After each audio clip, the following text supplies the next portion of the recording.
ఈరోజు మన మధ్యలో ఒక స్పెషల్ గెస్ట్ ఉన్నారు. గెస్ట్ అని కూడా చెప్పడం కరెక్ట్ కాదు, కానీ మన ఫ్యామిలీ మెంబర్ ఉన్నారు. వారి బట్టి చాలా సంతోషిస్తాం. అన్న పేరు శ్రావణ్, నాకంటే చిన్నవాడే, కానీ అన్న పిలవడం అలవాడు అయిపోయింది. క్రీస్తునందు నా సహోదరుడిగా నేను భావిస్తున్నాను, ఎందుకంటే ఇప్పుడు నా రక్త సంబంధం. హలో హల్లెలూయా, అందరూ ఇటు చూడండి. మన రక్త సంబంధికుడు ఇక్కడ మన మధ్యలో ఉన్నాడు. మనలో పారేది ABC ఇది కాదు, ఓ అవి కాదు, జే, బ్లడ్ ఆఫ్ జీసస్ క్రైస్ట్. నమ్మిన హల్లెలూయా చెప్తారా? యేసుక్రీస్తు రక్తంలో మనం కడగబడినప్పుడు మన రక్తము యేసు రక్తముగా మారుతుంది. నమ్ముతున్నారా? సో అలాగా ఈరోజు మారు మనసు పొంది బాప్తిజం తీసుకున్న ఒక సహోదరుని నేను మీ ముందు ఆహ్వానిస్తున్నాను. ప్లీజ్ కమ్మన్న. మన సహోదరుడు, మీరు పెద్దలైతే మీ కొడుకు, నాకంటే చిన్నడు కాబట్టి నా తమ్ముడు. సో దేవునిలో మనకి ఈ ఒక బంధం ఉంటుంది.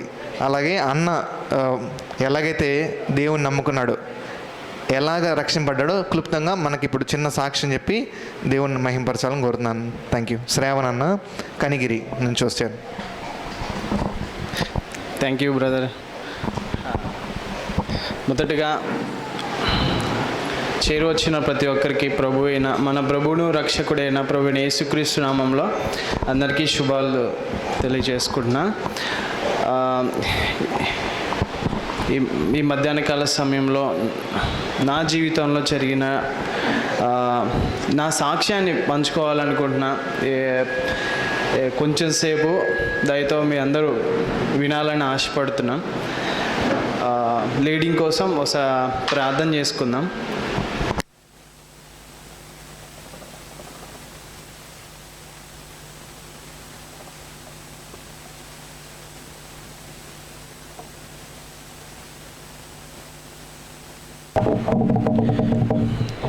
కళ్ళు మూసుకుందాం.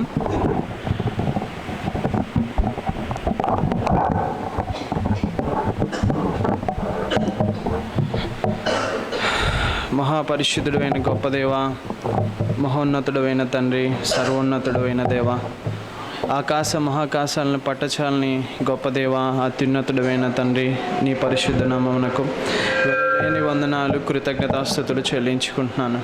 దేవా, ఇంతవరకు నీ కార్యాలు మర్యాదపూర్వకంగా జరిగించినందుకు స్తోత్రాలు చెల్లించుకుంటున్నాను తండ్రి. దేవా, నీ కృప ద్వారా ప్రభా పొందిన రక్షణ తీర్మానాన్ని బట్టి ప్రభా స్తోత్రాలు. నేను నాకు అనుగ్రహించిన ఈ కృపను బట్టి స్తోత్రాలు చెల్లించుకుంటున్నాను. నా జీవితంలో నువ్వు చేసిన కార్యాలని ప్రభా తెలియపరచుటకు సహాయం చేయండి. నా నోటిని తెరిచి నీ మాటలు ప్రకటించుటగా సహాయం చేయమని వేడుకుంటున్నాను. నీ నడిపింపునికై స్తోత్రాలు చెల్లించుకుంటూ యేసుక్రీస్తు నామంలో ప్రార్థన చేయుచున్నాను తండ్రి, ఆమేన్. యా, అందరూ సంతోషంగా ఉన్నారా? నేను మీ అందరికంటే ఎక్కువ సంతోషంగా ఉన్నా. ఎందుకంటే క్రీస్తులో జన్మించుట అది జీవితానికి ఒక గొప్ప సంతోష కారణమైంది.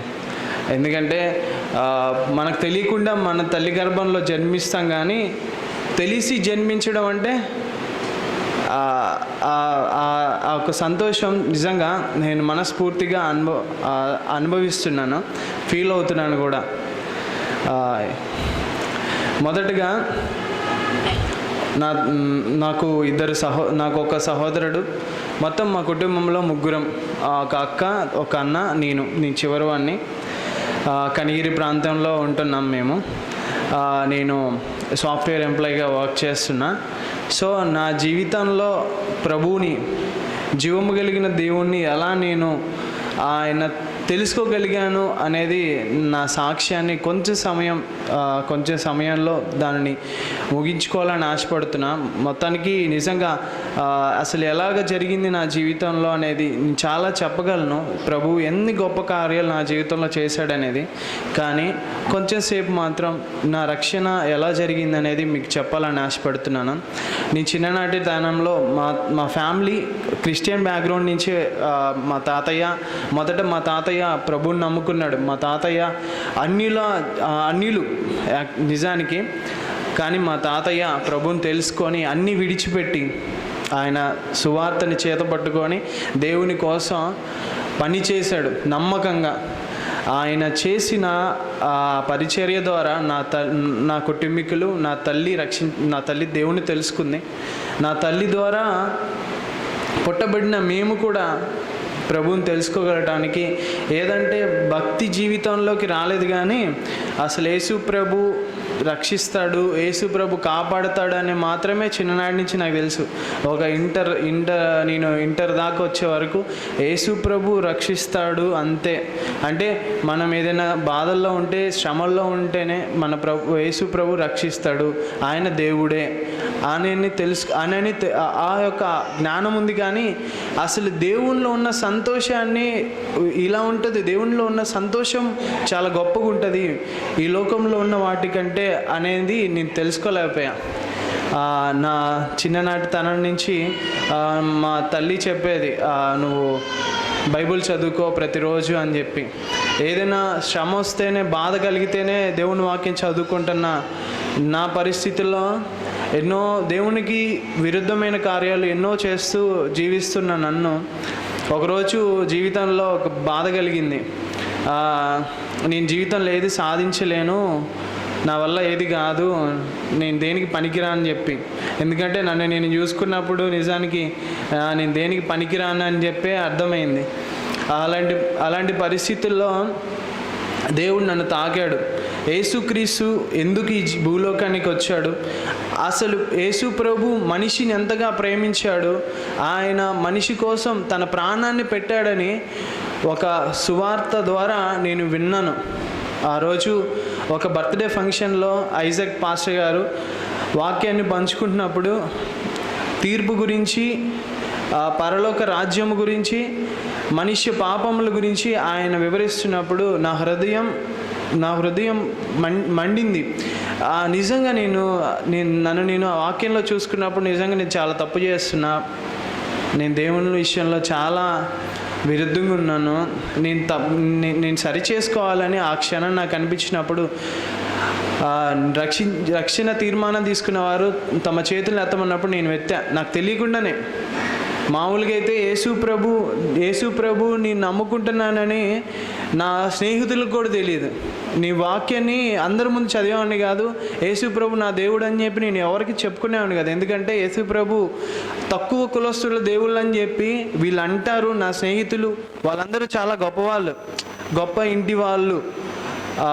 కానీ వాళ్ళ ముందు నేను ఎప్పుడు తగ్గి ఉండకూడదు, నా దేవుణ్ణి ఎప్పుడు చెప్పకూడదు అని చెప్పి వాళ్ళకి ఎప్పుడు నేను చెప్పడానికి కూడా ముందుకు వచ్చేవాడిని కాదు. కానీ ఎప్పుడైతే నేను యేసు ప్రభుని నా సొంత రక్షకునిగా అంగీకరించానో నా భారం ఆ రోజు దిగిపోయింది. నేను చాలా సంతోషాన్ని చూసాను ఆ రోజు. నిజమైన సంతోషం ఈ భూలోకంలో ఎక్కడుందంటే యేసు ప్రభులోనే. ఆ యేసు ప్రభు కనిపించాడు కదా అని చాలామంది అనుకుంటారు. యేసు ప్రభు మనలోనే ఉన్నాడు. ఈ లోకంలో చాలామంది 7 కొండల మీదకి ఎక్కి దేవుని చూడడానికి వెళ్తున్నారు. ఎక్కడెక్కడికో జరుగుతుంది. ఈరోజు జరుగుతున్న అనేకమైన ఎక్కడెక్కడో దేవుడు ఉన్నాడని చెప్పి 1000 కిలోమీటర్ల దూరం వెళ్తున్నారు, కానీ యేసు ప్రభు ఇక్కడే ఉన్నాడు, మనతోనే ఉన్నాడని ఆ రోజు నేను తెలుసుకొని నా హృదయాన్ని ప్రభువుకి ఇచ్చినప్పుడు నా జీవితంలో ఒక గొప్ప కార్యం జరిగింది. ఇది నా మనస్ఫూర్తిగా ఆ రోజు నేను ఫీల్ అయ్యా. ఆ రోజు నుంచి పాత జీవితాన్ని విడిచిపెట్టి నూతన స్వభావాన్ని ధరించుకోవడానికి ప్రభు సహాయం చేశాడు. ఏదైతే ఇదివరకు చేశానో, అబద్ధం మాట్లాడడం, మోసం చేయడం,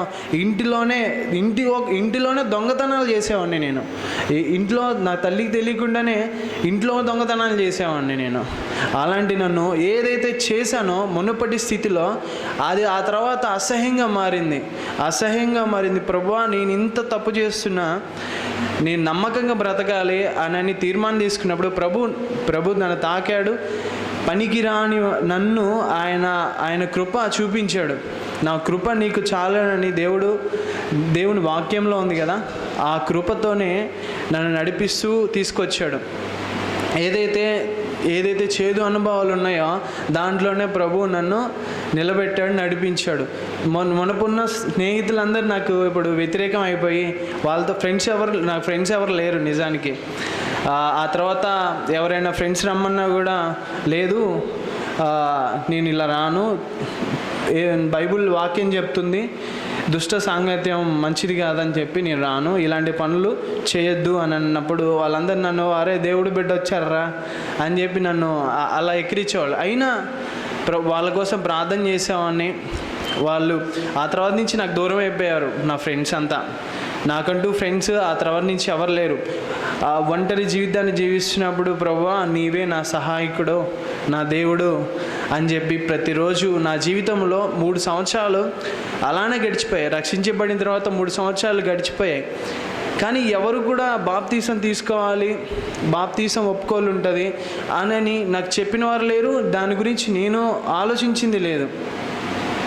అలా 3 సంవత్సరాలు గడిచిపోయిన తర్వాత ప్రభు నాకు ఒక మంచి ఉద్యోగాన్ని ఇచ్చాడు. ఆ ఉద్యోగంలో ప్రభు నడిపిస్తున్నాడు. కానీ ఈ 3 సంవత్సరాల తర్వాత కొన్ని శ్రమలు నా జీవితంలో ఎదురయ్యాయి. ఆ శ్రమలను నేను ఎదుర్కోవడానికి కొన్నిసార్లు పడిపోయిన స్థితులు ఉన్నాయి. నేను చెప్పదలుచుకుంది ఏంటంటే, రక్షించబడిన తర్వాత ఏ క్రైస్తవుడు అంటే క్రీస్తులో వచ్చినవాడు మాత్రమే క్రైస్తవుడు. ఆయన మార్గంలో నడిచేవాడు మాత్రమే క్రైస్తవులు. ఆ క్రైస్తవుడు ఎవరైతే ఉంటారో దేవుని యందు విశ్వాసం ఉంచిన వారు బాప్తీసం తీసుకోవడానికి వెనుక తిరగరు. మనమందరం పరిపూర్ణులం కాము. మనం నిజంగా పరిపూర్ణులు అవ్వగలమంటే యేసుప్రభు ఈ లోకానికి వచ్చేవాడు కూడా కాదు. ఆయన దిగి వచ్చింది మనల్ని బలపరచడానికి, మనతో ఉండడానికి, మనల్ని నడిపించడానికి. బాప్తీసం విషయంలో నేను ఎంతైతే ఆలస్యం చేశానో అన్ని శోధనలు కూడా నా జీవితంలో రాబడ్డాయి. ఆ శోధనలని కొన్నిసార్లు ఆ శోధనలో పడిపోయిన స్థితులు ఉన్నాయి. అలా అని చెప్పి రక్షణ లేదని కాదు, రక్షణ నాలో ఉంది, రక్షణ నిశ్చయత నాలో ఉంది. ఏదైనా సమస్య వచ్చినా ప్రభువుని వేడుకునేవాడిని, ప్రభువా నేనున్న స్థితి నుంచి నన్ను తప్పించగలవాడు అని. కానీ ఏదైతే పూర్తిగా మనం దేవునికి ఆనుకొని జీవించడానికి ఒక నిదర్శనం ఏంటంటే అది బాప్తీసమే. బాప్తీసంలో మనం పాల్పొందినప్పుడు ఆయన గొప్ప కార్యాలు చేస్తాడు. నిన్నటి దినాన నాకెంతగానో నన్ను ప్రేమించిన నా తల్లి లాంటిది సువార్త. మేమిద్దరం ఎప్పుడైనా ఆంటీతో నేను పరిచర్య విషయాలు ఏదైనా ఉంటే మాట్లాడుకుంటాం. ఒక కొడుకులాగా నన్ను ఆదరిస్తుంది ఆ ఆంటీ. ఆమె దేవుని గురించిన నిశ్చయత నాకు చెప్పింది. నిన్న రాత్రి జరిగిన పరిస్థితి చెప్తున్నా. బాప్తీసము నువ్వు ఆలస్యం చేస్తున్నావు, బాప్తీసంలో ఉన్న సత్యం చాలా గొప్పది. దేవుడు ఆయన దూతలు చూస్తున్నాయి. బాప్తీసం తీసుకునేటప్పుడు దేవుని దూతలు తొంగి చూస్తాయి. ఆయన బిడ్డగా నువ్వు ఉన్నావు కాబట్టి ఆ బాప్తీసం విషయంలో నువ్వు బాప్తీసం తీసుకో అన్నప్పుడు నిజంగా నాకు సందేహం ఉండేది, నేను బాప్తీసంలో నిలబడతానా లేదా. బాప్తీసం అనేది మనిషికి ఒక్కసారే వస్తుంది. ఈ బాప్తీసంలో, ఇంత గొప్ప బాప్తీసంలో నేను నిలబడగలనా, బ్రతకగలనా ఇలా అని చెప్పి నాకు సందేహం ఉందా అంటే ఈ సందేహాలన్నీ దేవుడు తీరుస్తాడు. ప్రతిరోజు మనల్ని దేవుడు బలపరిచేవాడు. ప్రతి ఉదయం మనం లేచిన తర్వాత నా సాక్ష్యాన్ని నేను కాపాడుకోవాలి, దేవా నన్ను నడిపించు ఈ దినమని మనం చేసే ప్రార్థనలో ఇలా చేయాలి అని చెప్పిన తర్వాత నేను ప్రార్థన చేసుకున్నా. అక్కడే ఆంటీ నేను ప్రార్థన చేయడం కాదు, మీరు నాకు ప్రార్థన చేయండి అని చెప్పి ఆమె ఆంటీతో ప్రార్థన చేసుకుంటున్నప్పుడు దేవుడు నా హృదయాన్ని తెరిచాడు. అది నేను ఎలా ఫీల్ అయ్యానంటే నిజంగా ఎలా అంటే దేవుడు హృదయాన్ని చూస్తాడు. ఇందాక పాస్టర్ గారు చెప్పినట్టు దేవుడు అంతరంగాన్ని ఎరిగేవాడు. మన హృదయంలో ఏమై ఉందనేది దేవునికి తెలుసు. మనం కొంతమంది పై రూపాన్ని చూస్తాం, కానీ నిజంగా దేవుడు అంతరంగాన్ని చూసేవాడు. ఏదైతే మనం ఒప్పుకుంటామో దాన్ని దేవుడు ఎరిగినవాడు. నా హృదయాన్ని దేవుడు తెరిచి రాత్రి ఎంత భారం ఉన్నా నా హృదయాన్ని తేలిక అయిపోయింది. ఒప్పుకున్న తర్వాత ప్రభువా నేను ఆలస్యం చేస్తున్నా, అసలు నేను చాలా నీకు యోగ్యుని కాదు ప్రభువా. ప్రార్థన చేసేటప్పుడు వచ్చేసింది ఈ మాట, నేను యోగ్యుని కాదు ప్రభువా, అయినా నన్ను జ్ఞాపకం చేసుకున్నావు, నువ్వు ఇచ్చిన గొప్ప కృపకే స్తోత్రాలని చెప్పి రాత్రి దుఃఖంతో ప్రార్థన చేసినప్పుడు ప్రభు హృదయాన్ని తేలిక చేశాడు. వెంటనే నిజానికి జీవితంలో మంచి స్నేహితులు ఉండడం కూడా గొప్ప భాగ్యం. ఆ రాత్రి ఎలీషా బ్రదర్కి కాల్ చేసినప్పుడు, ఎనీవే నువ్వు ఖచ్చితంగా రా, వచ్చేయండి, ఆల్వేస్ వెల్కమ్ అని చెప్పాను పాస్టర్ గారు. నిజానికి ఆ టైంలో నాకు వెంటనే ఎలీషా బ్రదర్ గుర్తొచ్చాడు. వెంటనే చెప్పా, ఇలా మార్నింగ్ నా టెస్టిమోనీని కూడా పంచుకోవాలనుకుంటున్నాను, సాక్ష్యం చెప్పాలి నేను అని చెప్పిన తర్వాత బాప్తీసం తీసుకోవాలని. మార్నింగ్ 9:30కి అలా వచ్చిన తర్వాత బాప్తీసంలో పొందాను. మీ అందరితో పాటు నిజానికి దేవుణ్ణి, ఆయన రొట్టె రసాన్ని తీసుకునేటప్పుడు మీ అందరితో పాటు తీసుకునేటప్పుడు నాకు ఇచ్చిన గొప్ప భాగ్యమునికే నిజంగా ప్రభుని స్తుతిస్తున్నా. అసలు నా బాప్తీసం విషయంలో నేను ఆలస్యం ఎందుకు చేశానంటే, బాప్తీసం తీసుకున్న తర్వాత పెద్ద కూటంలాగా పెట్టుకొని, పెద్ద మీటింగ్ పెట్టుకొని అక్కడ నా సాక్ష్యాన్ని పంచుకోవాలనుకున్నా. కానీ నేను చేసిందే అదే తప్పు, అదే ఒక అబద్ధం. దేవుడు చూసేది ఏంటి? చిన్న దాంట్లో నమ్మకంగా ఉంటేనే పెద్ద దాంట్లోకి దేవుడు నడిపిస్తాడు. ఇప్పుడు చిన్న దాంట్లోనే నిజంగా నమ్మకంగా లేకున్నప్పుడు, మీ అందరి ముందు పంచుకోలేనప్పుడు నేను పెద్ద దాంట్లోకి వెళ్ళలేను కదా. ప్రభు నిజానికి ఆ నిశ్చయత ఇచ్చాడు నాకు. ఇంత నమ్మకమైన ఈ పరిచర్యలో ఈ సాక్ష్యాన్ని నేను పంచుకోవడానికి నేను చాలా సంతోషిస్తున్నా. ఈ గొప్ప ధన్యత ప్రభు నాకు ఇచ్చాడు. నిజానికి పాస్టర్ గారిని బట్టి నేను ఎంతగానో ప్రభుని స్తుతిస్తున్నా. నాకు ఇచ్చిన అవకాశాన్ని బట్టి ప్రభుని స్తుతిస్తున్నాం. ఇంకా ఎవరైనా ఆలస్యం చేస్తుంటే, నాలాగే ఎవరైనా ఆలస్యం చేశారేమో జీవితంలో, ఏదైనా ఆలస్యం అవ్వచ్చు, కానీ ప్రభు విషయంలో ఆలస్యం చేసిన వాడు హెచ్చించబడటం అంటే ఆత్మలో హెచ్చించబడడం. ఏమున్నా జీవితంలో లేకపోయినా ప్రభువులో ఆనందించేవాడే నిజమైన ధన్యుడు. ఆ ఆనందాన్ని నేను పోగొట్టుకున్నా, కానీ ప్రభు తన కృప ద్వారా ఆ ఆనందాన్ని నాకు ఇచ్చి ఈరోజు నా జీవితంలో గొప్ప ధన్యత దయచేశాడు. మీరు ఇంకా ఎవరైనా ఇలాంటి ధన్యతను ఆలస్యం చేస్తున్నారా? ఆలస్యం చేయొద్దని హృదయపూర్వకంగా వేడుకుంటున్నాను. ప్లీజ్ ఎవరు కూడా ఇంత గొప్ప రక్షణని నిర్లక్ష్యపరచద్దు. ఇంత గొప్ప రక్షణని పరిస్తే ఒకరోజు మనం ఆ రక్షణను తీసుకున్నప్పుడు, ఆ రక్షణ కలిగినప్పుడు ఇంత లేట్ అయింది, మన జీవితాన్ని ఎంత పోగొట్టుకున్నామనే బాధ మనల్ని నిజంగా వేధిస్తుంది. దేవుని విషయంలో ఆలస్యం చేయొద్దని ప్రతి ఒక్కరికి మనవి చేస్తున్నాం. బాప్తీసం విషయం రక్షించబడని వారైతే క్రీస్తుని సొంత రక్షకుడిగా అంగీకరించండి. ఎందుకంటే మనుషులు మనల్ని విడిచిపెట్టిపోతారు, కానీ దేవుడు ఎల్లప్పుడూ సదాకాలం నిలిచి ఉన్నాడని విశ్వసించిన వాడే రక్షించబడతాడు. ఆ గొప్ప నిరీక్షణ వాక్యం ద్వారా మాత్రమే కలిగి ఉంటాం. ప్రతిరోజు బైబిల్ చదవండి. జీవితంలో నేను తీసుకున్న నిర్ణయం మీకు తెలియచేస్తున్నా. ప్రతిదినం వాక్యంతో జీవితాన్ని స్టార్ట్ చేసి వాక్యంతో ఎండ్ చేస్తే ఆ రోజు మన నడవలసిన మార్గం ప్రభు నడిపిస్తాడు. ఆ గొప్ప నిశ్చయత, రక్షణ, బాప్తీసం విషయంలో మీరు ఎప్పుడు నిర్లక్ష్యం చేయొద్దని ప్రార్థన చేస్తున్నా. మీ నిజానికి మీకున్న దైవజనులు ఎంతో గొప్పవాళ్ళు. బాప్తీసం తీసుకోవడానికి ఒక కూటమిలో అయిన తర్వాత పెట్టుకుందాం అని నిర్లక్ష్యపరిచే వాళ్ళు చాలామంది ఉన్నారు. కానీ మీకు ఈ క్షణం కావాలన్నా అక్కడ సిద్ధం అని చెప్తారు అంకుల్. నిజానికి చాలా సంతోషంగా ఉంది. ఈ రోజుని బట్టి మీరందరూ ఎవరు నిర్లక్ష్యం చేయకుండా మీ రక్షణని ఎల్లప్పుడూ కాపాడుకొని ప్రభు వైపు చూస్తూ మీ అడుగులు వేయాలని ఆశపడుతూ నాకు ఇచ్చిన అవకాశాన్ని బట్టి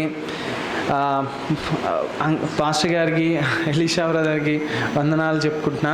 నాకు ఇచ్చిన గొప్ప ధన్యతను బట్టి మన ప్రభువును రక్షకుడైన యేసుక్రీస్తు నామంలో కృతజ్ఞతాస్తుతులు తెలుపుకుంటూ ముగించుకుంటున్నాను. ఆమేన్.